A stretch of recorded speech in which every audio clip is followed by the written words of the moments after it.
Hi, this is Tim of the 1916 Company. Welcome and thanks for logging on. If you love this watch, email me, Team Mosso at the1916company.com for purchase, pricing, and availability questions concerning this watch. And this watch is one of my favorites of all time.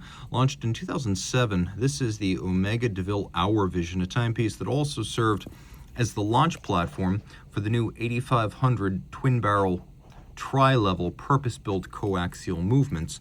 The timepiece also featured one of the most elaborate and ornate dials ever featured on a modern Omega. And then in profile, the use of sapphire for the mid-case. So a fascinating watch. And this one features an element that was introduced just 1 year later in 2008, which is the SI-14 anti-magnetic silicon hairspring. This is technically part of the DeVille collection, which I've often described as Omega's testbed for concepts, whether it is jump hours, the coaxial, the split second, the tourbillon. The DeVille in the modern era has often been used as a platform for testing things before they get into the mainstream of Omega's catalog, high volume model lines like the Seamaster and Speedmaster. And so what we have here is a fascinating hard Art Deco watch, and by that I mean they are leaning hard in that direction, because in this instance we have the watch on its rare factory bracelet, something we do not often see, as these are usually found on straps. 41 millimeters in diameter in steel.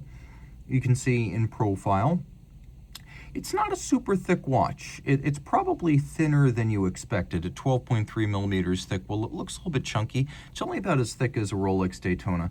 It's 49.8 from lug to lug, so it is fairly broad across the wrist and has a 20 millimeter spacing between the lugs. We'll throw it on my wrist, which is 16 centimeters in circumference, and it wears quite well. I could recommend this for a wrist my size, maybe even a little bit smaller. Look where the lugs are relative to the edge of my wrist, but also look at the shape of the lugs. They have a sharp downward curvature, and that does matter, which is probably the reason why I would say if you have a 15 centimeter wrist, it's at least worth trying this. From over the top, which always exaggerates the width of a watch, the lugs are not beyond the edge of my wrist. The down the barrel shot is quite encouraging, as there's a lot of clearance. And then you can see the cuff shot with the domed bezel and a low case band. This is a watch that'll slide easily under a cuff. The bracelet is a lovely piece, and it does feel like a very robust turn towards Art Deco. Art historians will tell you that modernism is a philosophy that entails a style, whereas Art Deco is pure style.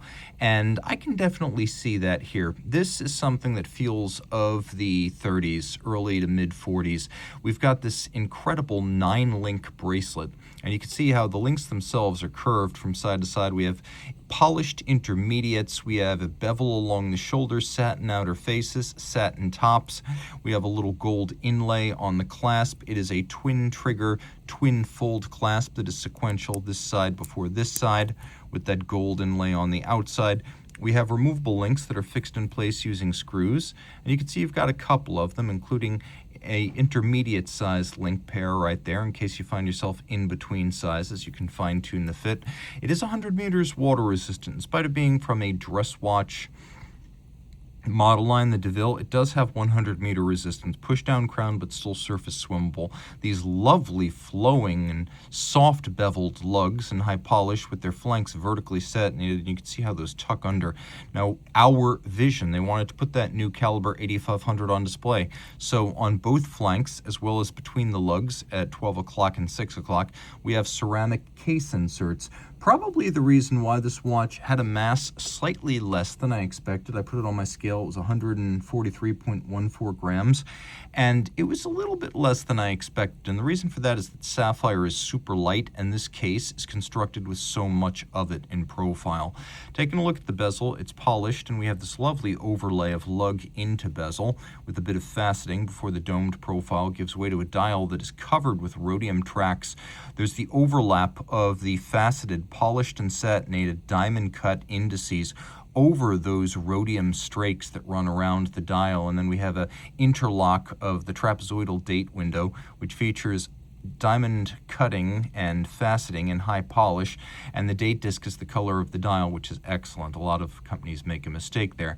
This is a wonderfully three-dimensional, bright, and I would say hard-edged dial. It doesn't lure you with its subtleties. It is a strong machine age ethic, like the top of the Chrysler Building. Really, this whole watch is like the top of the Chrysler Building, or the spectacular lobby of Empire State, just Art Deco at its peak.